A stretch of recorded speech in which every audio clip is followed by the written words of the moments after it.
So this is a pretty weird situation that I've known about for a couple of weeks, but I left it in the background to fester, mostly because every couple of days there was a new update, and I was too busy trying to get Diamond on Siege. Mostly because I found a TikTok of a guy that's pretty funny, and he will just always end a sentence with, "I'm Diamond 1.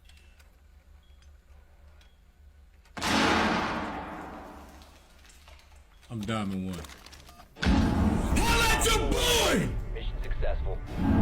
So this situation revolves the YouTuber Tyler Olivera. Now, Tyler, like a lot of creators on the platform, has transformed his content numerous times. Like, for example, with me, I started off doing MLG videos that were just pretty horrible, and then I did leafy commentary videos that were pretty horrible. Then I did funny moments briefly, and then I do the whole long game reviews that are basically way too long while doing slop. But Tyler originally actually started by being a Mr. Beast clone, making content in a very similar vein to him. Nothing really stood out, but recently he has shot up to fame by doing these, I guess you could say, like exploitative videos. He'll go to states in America where gun crime is really bad, crime in general is really bad, drugs.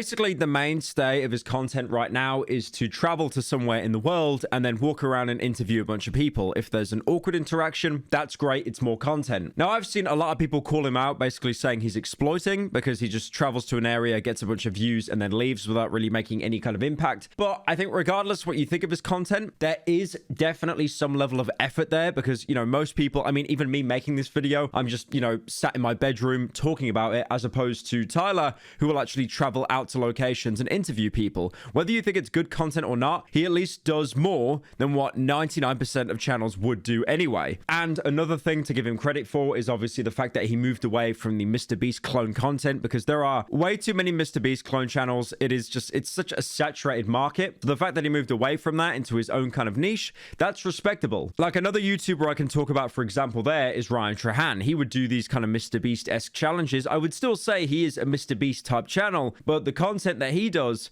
isn't stuff you would see Jimmy Mr. Beast upload on his channel. Now, this huge drama situation that is truly insane, or whatever garbage title I'll give this video, happened because Tyler crossed paths with the Whitakers. Now, if you don't know who the Whitakers are, they're an American family that are famous because they were interviewed by a YouTube channel called Soft White Underbelly. Now, Soft White Underbelly is a YouTube channel that is run by Mark Laeta. I think I'm saying the second name right. Here's a picture of him. For 64, the guy looks absolutely amazing. He's really kept up with his health. Now, Mark originally was a photographer, but then he started Soft White Underbelly because he wanted to, you know, interview people in America that America would kind of prefer didn't exist. This is people that work in the sex industry. This is drug addicts, alcoholics, gambling addicts, people that were just, you know, basically destroyed by society, that society would kind of prefer to pretend that they never existed. And Mark, with his channel, would give them a voice. It's really interesting, mostly because the interviews are very candid. It really is just people speaking their minds about their problems, their addictions, how they're dealing with homelessness. And it's not in this kind of like quick fire TikTok way where it's like, quick, you got 60 seconds. Tell me the worst drug you've ever taken. We smoking symbiotes.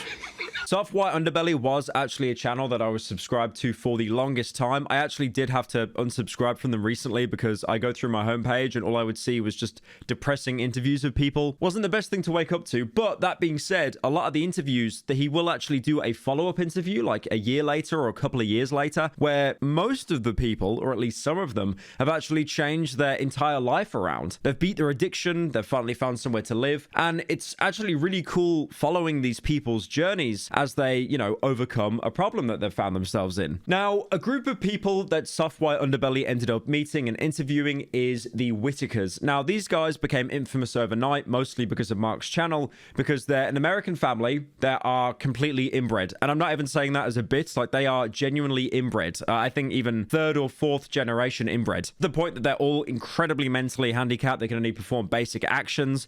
One of them as well can't even speak, and he basically only talks by kind of grunting. It seems that he can understand what people are saying around him, but he isn't actually able to give a response without just grunting. A sandwich. So you grew up here in odd West Virginia your whole life.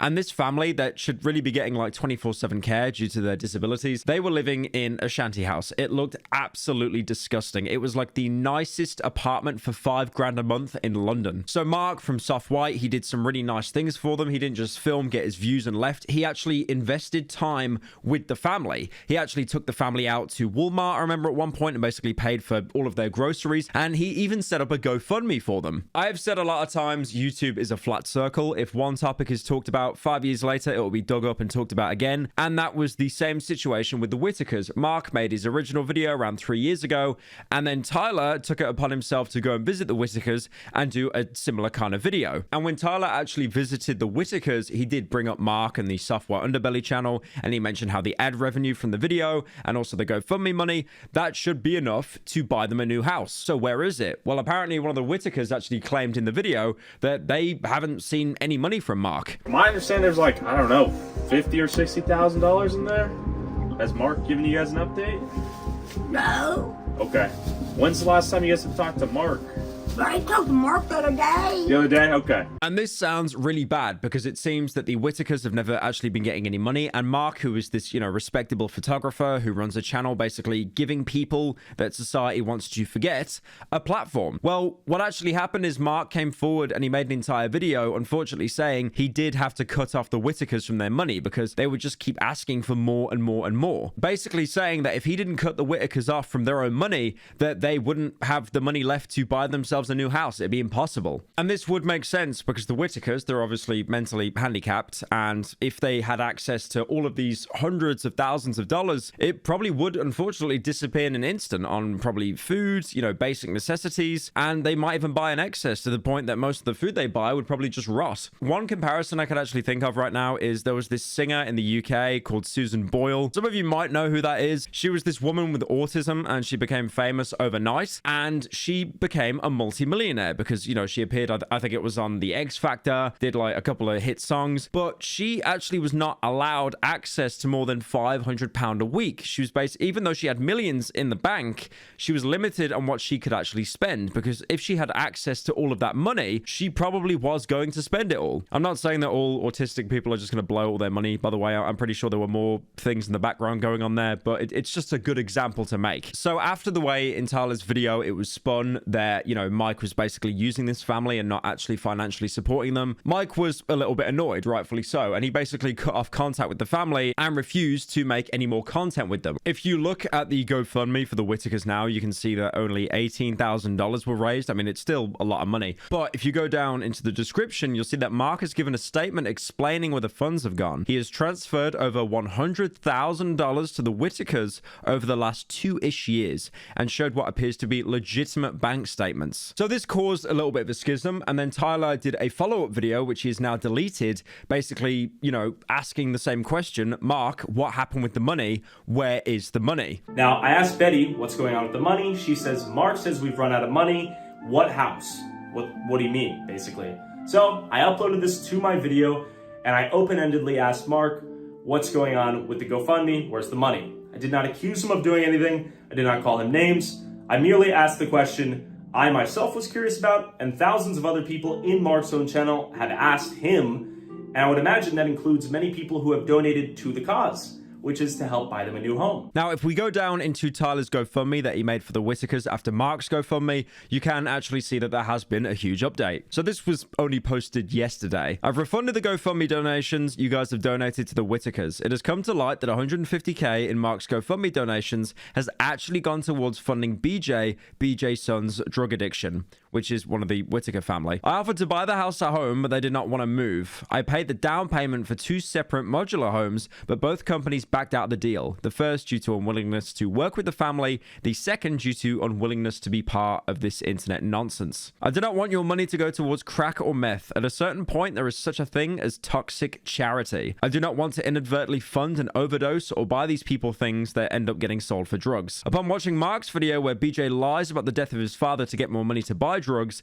it is then revealed that several family members are in on the lie, leading both myself and Mark to realize we were being lied to the entire time. time. I've also learned the family receives consistent SSI disability payments. In conclusion, I have instead decided to donate the initial $10,000 I pledged to the Whitakers towards an organization called Coalfield Development. They've been working for the last 13 years to rebuild West Virginia's economy from the ground up by creating jobs, paying people to get education, training, and diversifying local economies to create long-term job opportunities. Here's a link to their website. I can't make everyone happy. Thank you for understanding. Now, I'll be honest, when I went into this video, I really did think that Tyler was going to be, just someone very exploitative. He took advantage of, this Mark guy who's this veteran photographer, and this is just some up-and-coming YouTuber who wanted to get some views by painting someone in a bad light. But honestly, that response that Tyler gave, it's solid. I can't knock it. He's basically admitting that, unfortunately, the Whitakers, they can't be trusted with this money. It will go to drugs, and even if they get put into a new home, it will probably fall into disrepair like this home because they probably don't have the mental capacity to take care of their home. What they really need, and I mentioned this about another creator I talked about a little while ago, they need assisted living. It's so easy for me to throw that buzzword out there. I know health and social care in developed countries, it does suck. In the UK, it's awful. You want to get a therapist? Good luck, buddy. Enjoy waiting 3 years. I even know right now in the UK, there's an epidemic of people that are being diagnosed like ADHD and autism to the point that our NHS is completely overwhelmed. They do not know what to do now. And we tend to always copy America, so it's probably not much better there. The other creator I was talking about, by the way, that should be in assisted living is Joshua Block, the World of T-Shirts guy. I don't actually have much of an update on him at the minute. His manager, Quinn, is still lying. And there was a video of Josh running down the train, basically reenacting the scene from Joker.